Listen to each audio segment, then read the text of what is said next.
I like a night out. I'm getting to that age. I'm grown up. I've got mates. Getting married and having children. This is new to me. My life's changing. You don't get a night out as often.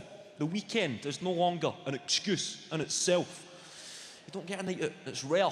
But when they happen, it's a rollover and they go on far too long. I think anybody can party like the newly married man, the new father. I hear One Direction singing. They're gonna go crazy, crazy, crazy. Until they see the sun, and rappers singing, gonna party until 6 in the morning. All these parties that have got scheduled end times. That's not what happens when your mates start getting married and having children and you get a night out. They go on far too fucking long. People don't want to go back to the life that they're creating for themselves. Mayhem ensues at the suggestion of a 6 in the morning curfew. You want to call it a night? Want to fuck, man. 1 more hour, the spar's open, we'll go in and get cans.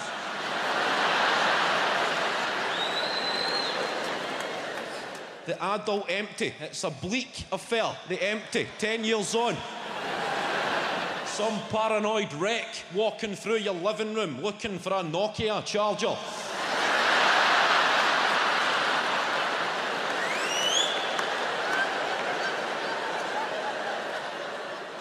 17 missed calls. I better fucking text her.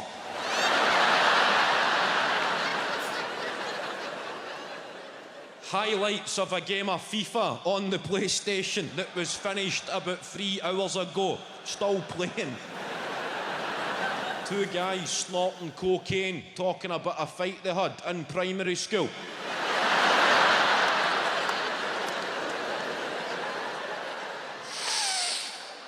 Listen, I'm fucking glad we sorted that tonight, bud.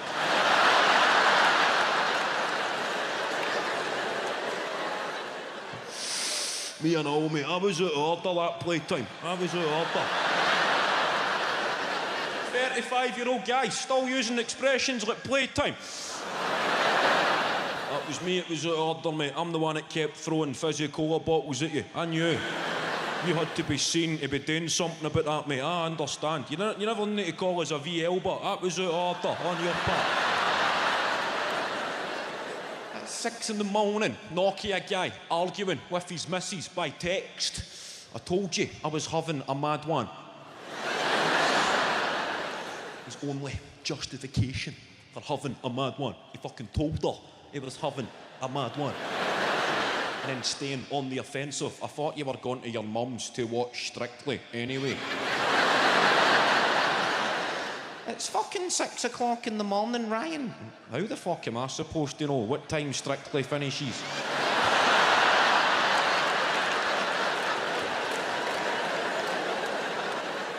Then looking at the telly, looking at the PlayStation, thinking it's fucking Sky Sports. Here, when did Motherwell beat Columbia?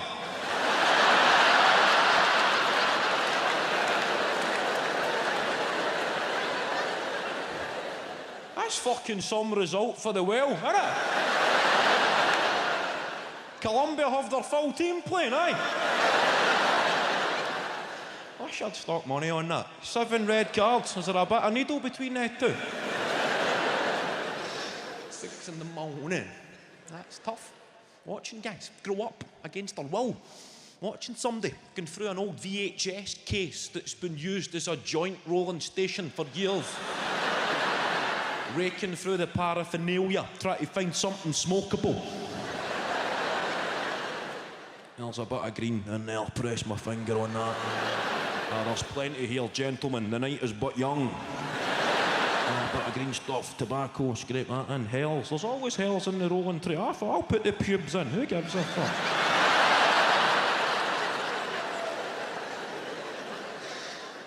Lying there in emotional purgatory, trying to get a knackered disposable lighter to work, the only lighter in the party. Them big long flicks, I'm on your piece of shit. Eventually, getting a bit of blue flame and going, yes. And then the S blows it straight back out again. It's hard to watch a married man lighting a pube joint off the toaster.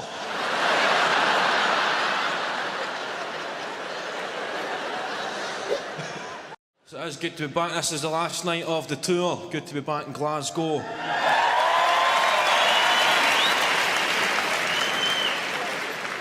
Good to come back to Glasgow because you can speak. You know, when you travel with a Scottish accent, it's kind of hard. Nobody understands anything you're saying. You know, I've done a few TV shows. I'm a pretty fucking big deal. You know?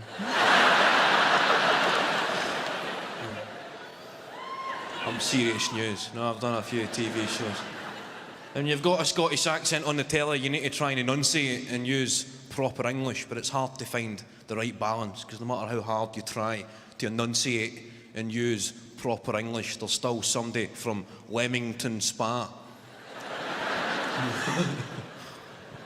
We saw you on the television. I didn't quite understand everything you were saying.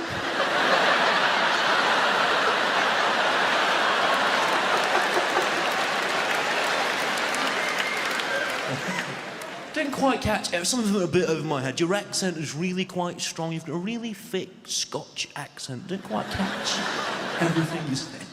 Whilst there's somebody in Scotland saying, we seen you on the telly talking like a fucking bender.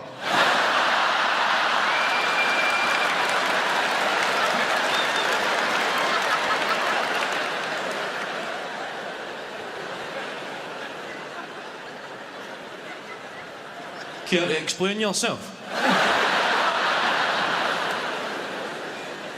I'm not really a big political guy. Scottish independence, that's been getting talked about.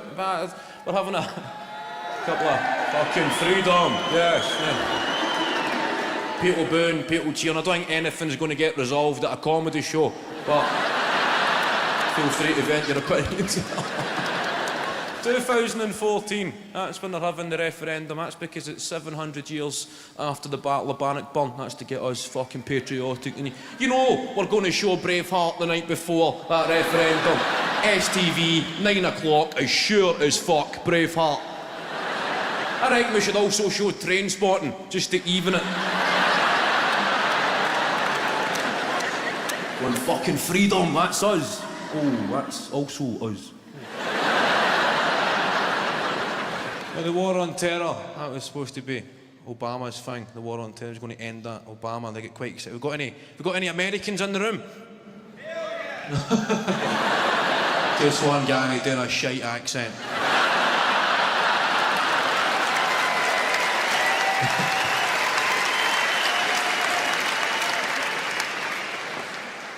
And I don't know when they come to Glasgow, the Americans, they visit Edinburgh and they come. Got any Edinburghers? Whatever they're called. Big boo for Edinburghers. I don't mean this in a disrespectful way, but I've never really heard the term Edinburghers. Now when you hear a conversation, I don't mean this in a disparaging way. You hear a conversation in Scotland, there's a Invernessian, an Aberdonian, a Dundonian, a Glaswegian, and a cunt for Edinburgh.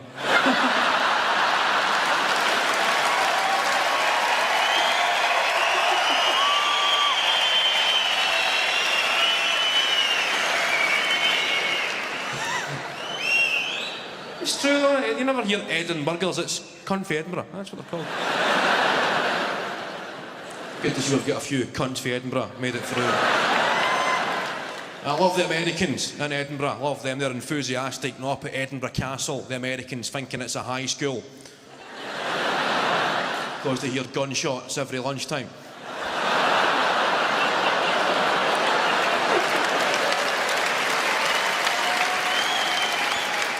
I don't really have an opinion on Scottish independence. I suppose I'm in the fuck it'll be a laugh camp. Maybe fuck it'll be a laugh. Maybe 50 years' time, you'll turn on the National Geographic channel, see programmes like Scottish Border Cops.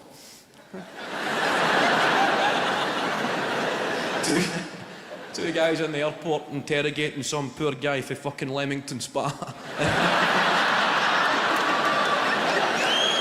No like real cops, just rock steady guys, no G4S guys that have swapped their personality for a high-vis jacket. No they guys.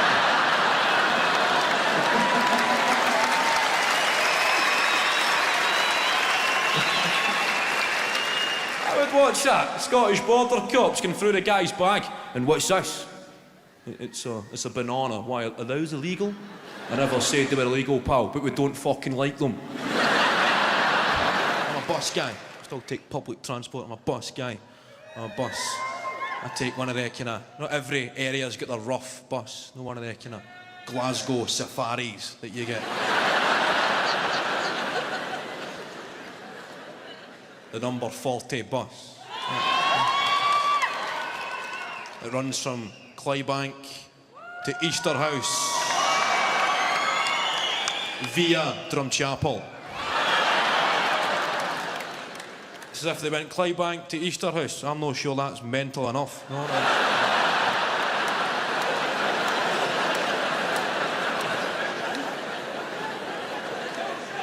We better stick this through Drumchapel.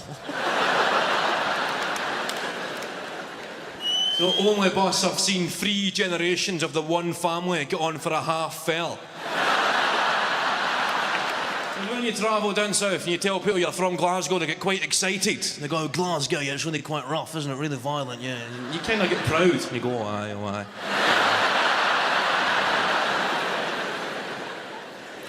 Yeah, a lot of tough guys. Oh, aye, a lot of tough guys. Yeah. And they visit the place and they're a bit disappointed. No, we're trying to get away from the stereotypes. We've got a new promotional tourist campaign called Glasgow, Scotland with Style.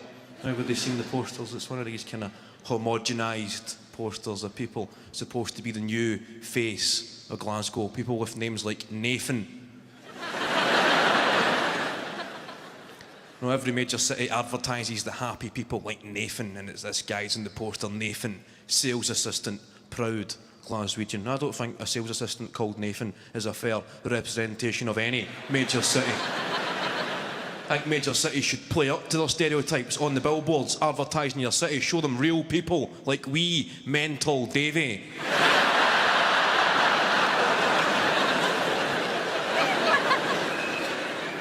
Apprentice joiner.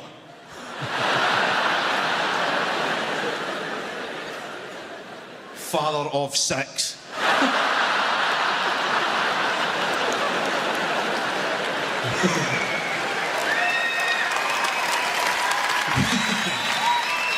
Davy's there in the billboard with the 6 kids all tucked into the one tracksuit.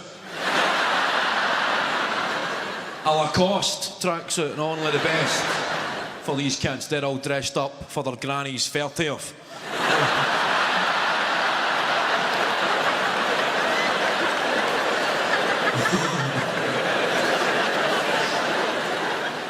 You've got the 6 kids, you've got Keanu, you've got Sigourney. Destiny, that's a new one I heard. Destiny. Imagine naming your daughter after the nightclub she was conceived in.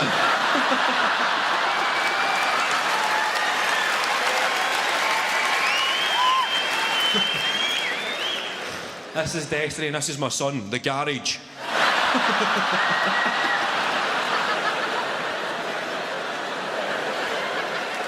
So we'll finish up, obviously, the DVD is about 6 months away, so we need to predict the future, or it's going to look pretty weird if you're watching the DVD and wonder, oh, how come we never mentioned the fact that North Korea blew the world up, or something like that. So what about England winning the World Cup, eh?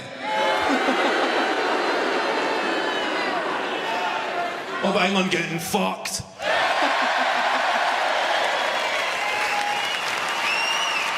We'll wait and see what one of them makes the edit. Ladies and gentlemen, good night. Have a great